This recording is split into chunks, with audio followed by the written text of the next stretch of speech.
10:30 Saturday night. Again, everything that's said in here, please, for those of you who are streaming it wherever, keep in mind everything from here is now 10:30 on Saturday evening, which is the 19th.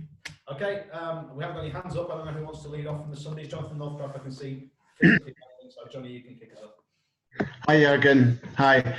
I just wanted to ask you about Mohamed Salah, who is on 97 goals for Liverpool. He could reach 100 on Sunday. I mean, he had that. Don't tell that, Frank Lampard.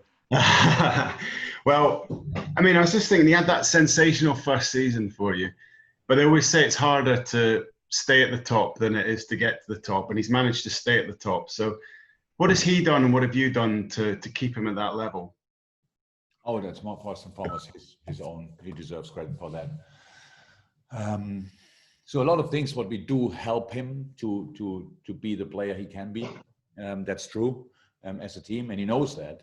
But apart from that, you need to have a specific personality to just invest so much. And by the way, he's not the only one, really not the only one in the squad who's doing it, but he's doing it as well, because you ask the right question when you say you score around about 40 goals in your first season, and quite a few players would say was nice. And now let's think about other things, how we can make life even more beautiful, but not life on a football pitch, the other part of life. And he's exactly the opposite. He was really, he stayed greedy. He stayed very determined. His work rate around the games is exceptional.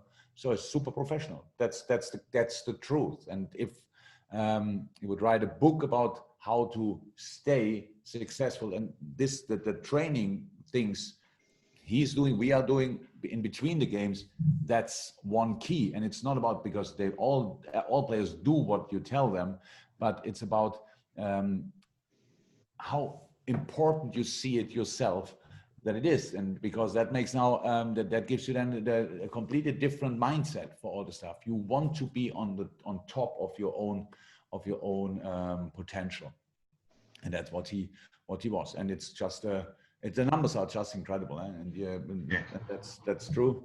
And I was really happy for him for this game. And we said it after the game directly. Yes, were 2 penalties, and if you didn't see the game, you think, yeah, 2 penalties and a goal, nice. But if you saw it, this game was a 3-goal performance, 100%, if not more. And so, yes, good start. Long may it continue. Steve Bates is next with a hand up, and at the moment they're the only hands I've got up. Steve Bates. Hello, Jurgen. Yep.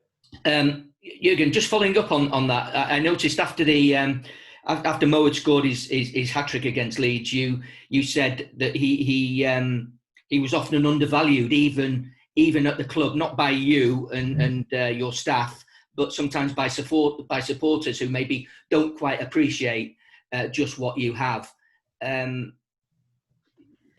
I don't know. Did I say that? Yeah. Probably somebody asked me that. Yeah. Well, I can't imagine that I started and now he proved everybody wrong or whatever, because that's not the situation we are in. So I think the Liverpool supporters know exactly what we have with him. And no, I don't know. I heard something that Virgil said. It's not us, it's you. So in the team, absolutely 100%. It's not that we carry more because he scores so many goals through the sessions and tell him, so please, that's your spot. And now please finish the situation off. Everybody expects from him, like from everybody else, that he works his socks off in each session. So that's the truth. But that doesn't mean we appreciate 100% what we have with him. And exactly the same way with the other players, because I think that the last year, I'm not sure when it was, but then everybody was like Sadio Mane, and what the player he is. So now he didn't score 3 goals in the first game, and now we put one on Podest and forget the other one, and Bobby played in between and all that stuff. So these kind of things. So we are not like this. So we expect from them that they do their best, and that's what they deliver. And sometimes it ends up in scoring, and sometimes not. But the story this team wrote together is because they constantly push each other. But appreciation in between each other couldn't be bigger. They like playing together, and they really respect each other. So that's the situation. But I would never. I don't know how the public sees actually Mo Salah. If you ask me, then I can hear a little bit that it obviously has different views. but I didn't know it.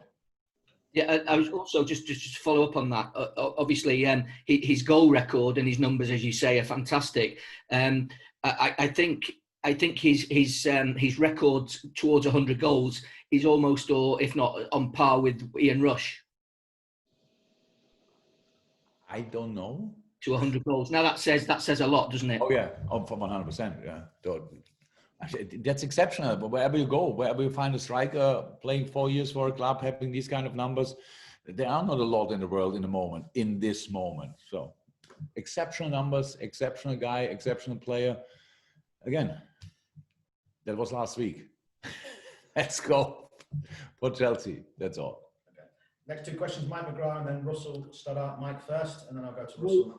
Hi, Jurgen. I was just thinking about the transfer market with the level of spending. Not a lot spent by other teams, but Chelsea have really spent heavily. Would you expect with that level of investment that you'd see them getting closer to that top two and possibly even challenging? I don't expect it, but I didn't expect it last year. So there's nothing. I don't expect a points gap between us and other teams or stuff like this. And so it's 100% clear that they will close gaps. And I think it's not important what I think about it, but I think the transfers show their own ambitions. So they were fourth last year, right?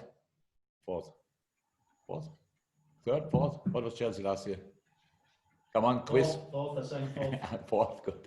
So where do you want to go from there? Yeah? So not a lot of directions really nice. So it's only one, and that's what Chelsea wants to do, 100%. So they trust Frank, and rightly so. He did an exceptional job, and now they brought the players together. But that's all. Okay. Last question, Russell. Start. Hi, Jurgen. It's been a tough start to the season. Obviously, Leeds presented their own problems last week. You've got Chelsea, Arsenal. You've also got Goodison coming up as well. Like you said, it's not a normal season. It was a very short summer break. Are you happy to have a tough start because it immediately gets the players on their toes, or would you rather just gradually have built into the season? Can you name me the teams which would give us that kind of start? Please, what would be a start where we can slide nicely in the new season? Against who would we play then? I don't see that. So it's the game. The Premier League game is difficult for each game is difficult for its own reasons, and that's clear. When you see it in the first place, you think, oh, somebody had an idea. Yeah, give us Leeds, send us to Chelsea, bring in Arsenal. Let's go to Aston Villa before we play Everton. Probably, I'm not sure, but.